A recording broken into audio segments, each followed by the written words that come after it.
Good morning. This is Evelyn Churan, and this is Churan's Tiny Homestead. How are you today? Anyways, so I added new light bulbs since the ceiling is right above my bed and they light up the whole room.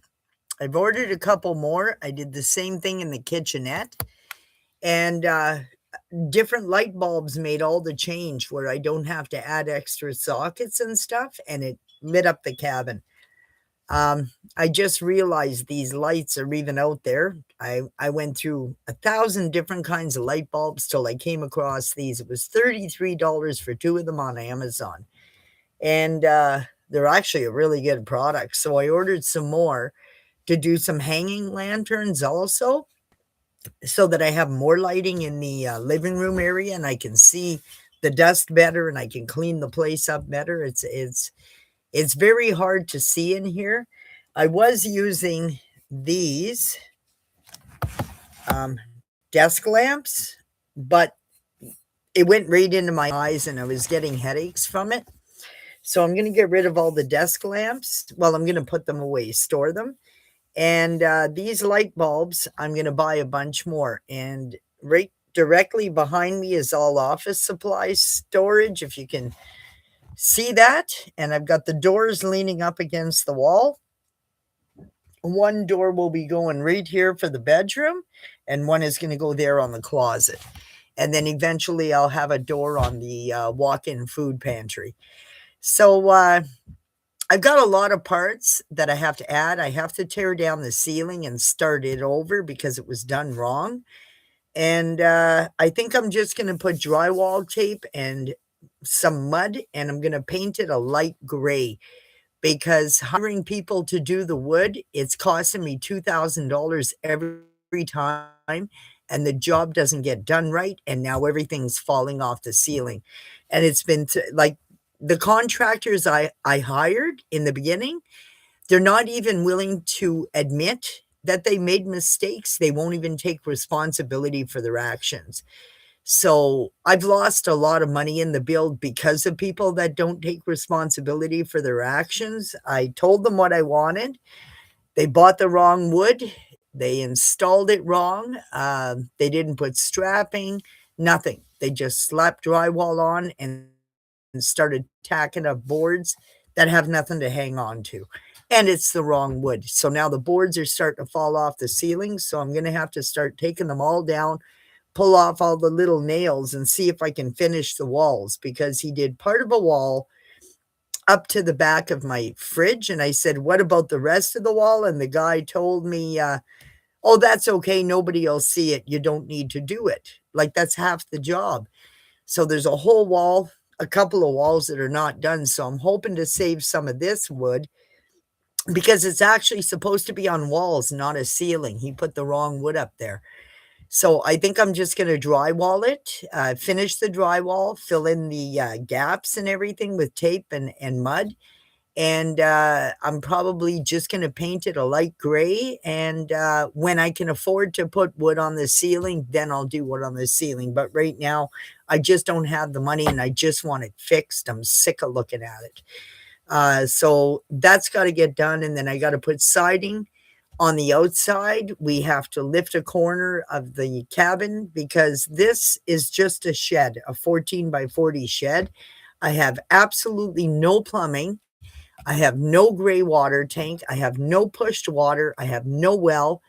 With a well, I would also have to buy water purifiers. I would have to buy a hot water tank. I have to do plumbing, which the plumbing would freeze up in the winter either way.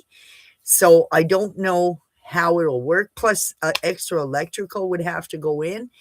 And to add all of that stuff, it's going to cost me another $100,000 in investment in the property. So I think next year I would be better off going with a water catchment system, keep it semi-off grid, don't put a well in, and the water catchment system will cost me $2,000 to $3,000 with labor cost. And that's a far cry from an extra 100,000. We can still level this a little bit better. And we have to put attachment braces because they never put anything to the sheds.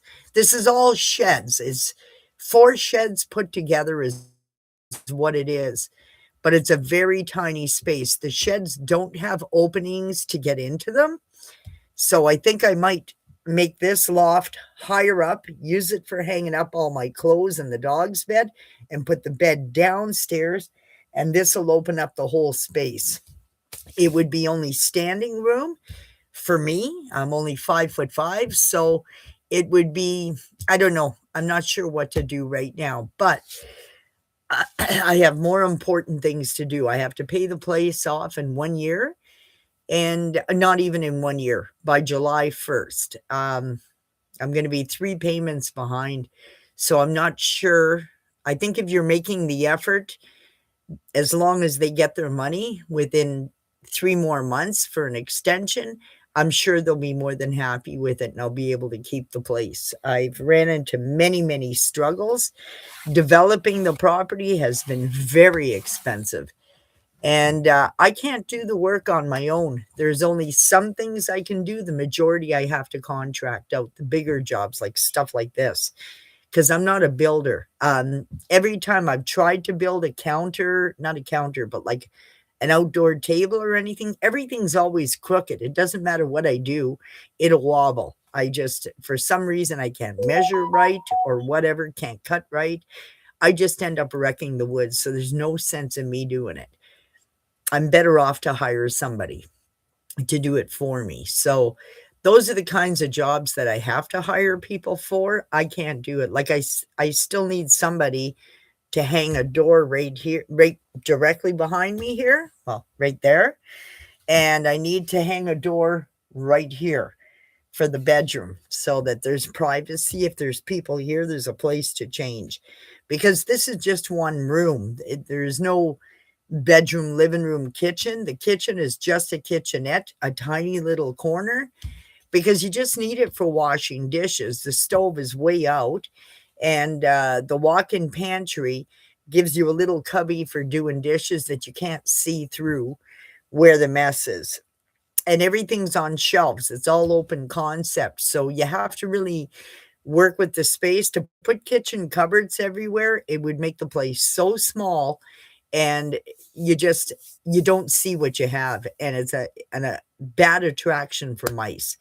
So living in the bush, you do deal with wildlife. The first year I was here, I had mice in here. I had a snake in here that the dog chased out, and I swept it up in the dustpan and tossed it outside. And so, yeah, you come into those kinds of things living in the bush. So I would appreciate if you would hit the like button and subscribe to my channel. Yeah, so I'm doing good that way. The winter has been very, very hard on me this year. My water keeps freezing up. I've had to buy extra equipment to keep my water from freezing up. But because we went to minus 35, minus 40, and it keeps down between minus 20 and minus 30 right now, not during the day, but in the nighttime, it fluctuates by 20 degrees. And so I've had to buy extra equipment. So I have a whole bunch of food grade containers. So instead of fiddling with heat and running heat all the time, when I did get it thawed out, I transferred a whole bunch of water into containers inside the camp, and that'll be for December, January, February.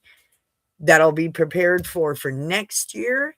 And I just have to thaw it out as I go, because to run hydro in there and to run heat, I ran my heat tracers on the roof, and I got a $600 hydro bill trying to melt the ice off of the roof so it doesn't cave in. And it just, for a $300 kit, it ended up costing me $600 more. So that's a lesson learned. That's something you only plug in on Saturday, Sunday when the hydro is cheaper. You can't use it full time, because with Ontario Hydro, my bill went from $150 a month in January last year to $750 for 3 weeks of use in the month of January this year. So I had to pay my bill. You don't want to get disconnected. They say they won't disconnect you, but they will. So I had to pay that out of my savings. So that cost me a pretty penny. Now I use a horse trough heater in the tote, which is keeping my hydro good. I checked my new bill. It's only $150 that I owe them for the month of February, which is colder than January. So I just find it a little odd that my bill went up to $700 from $150, but that's the only thing I can think of that did it. We put extra plugs, we put it on different breakers, everything. Then I have to change the plugins to a different breaker for that watershed should I have to run heat, because I keep tripping the breakers. They put the whole kitchenette side all on the same breaker as this shed that's attached to the house. So you've got 1, 2, 3, 4, 5 plugs, double plugs that are all on the same breaker. So they were, I don't know, the last owners did this. I personally think I have to rewire the whole cabin or rewire each room to its own breakers, because I've got 8 extra breakers.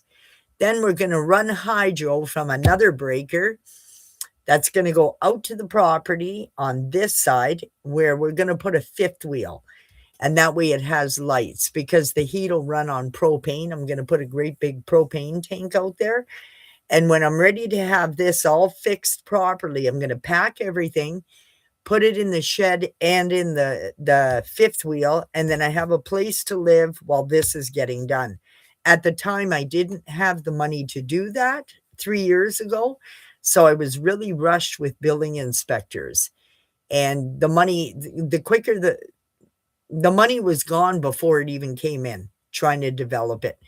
So to do a full development of my property, it's more expensive to develop it than the property is actually worth.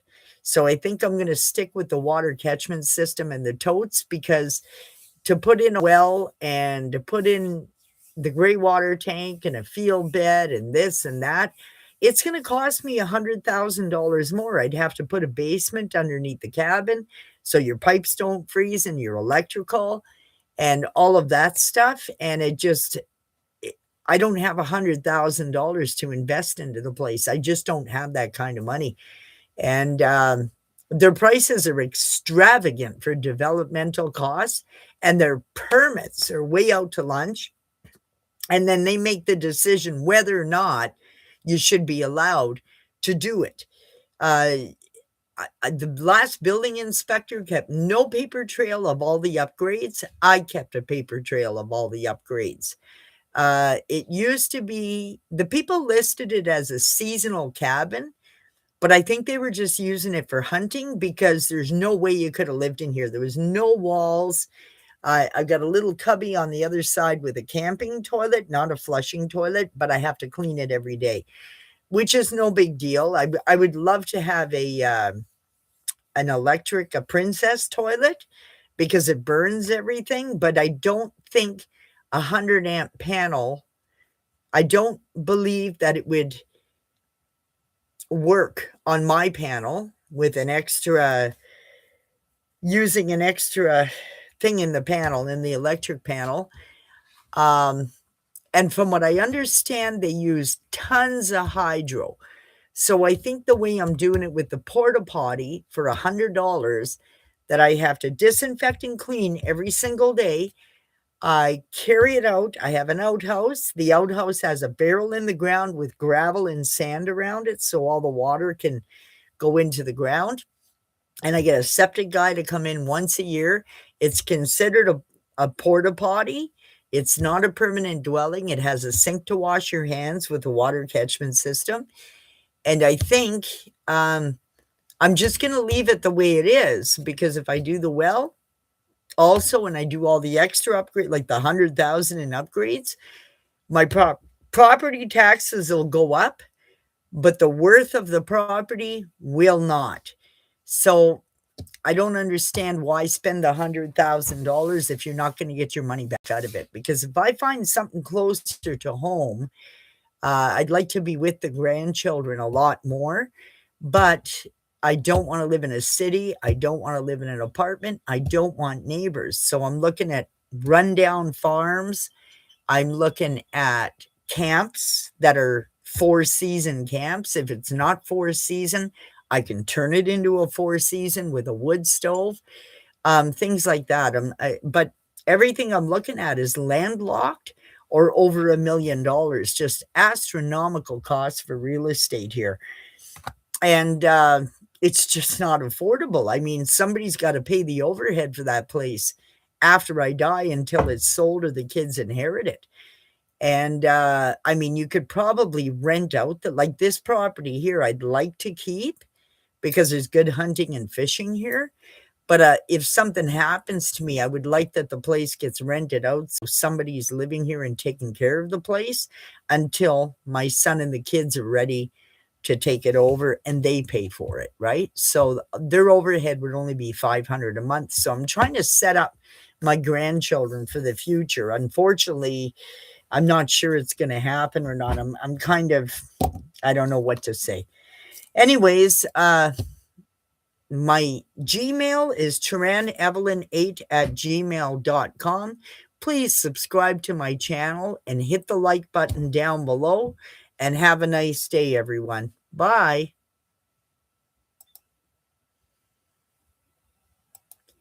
Not going to happen. That won't happen at all. Won't happen.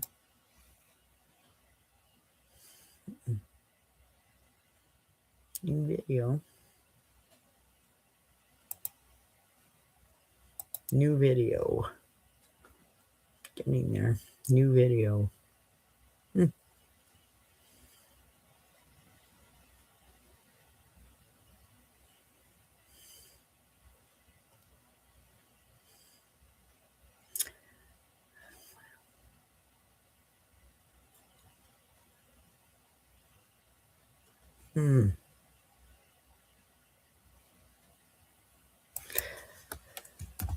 New video.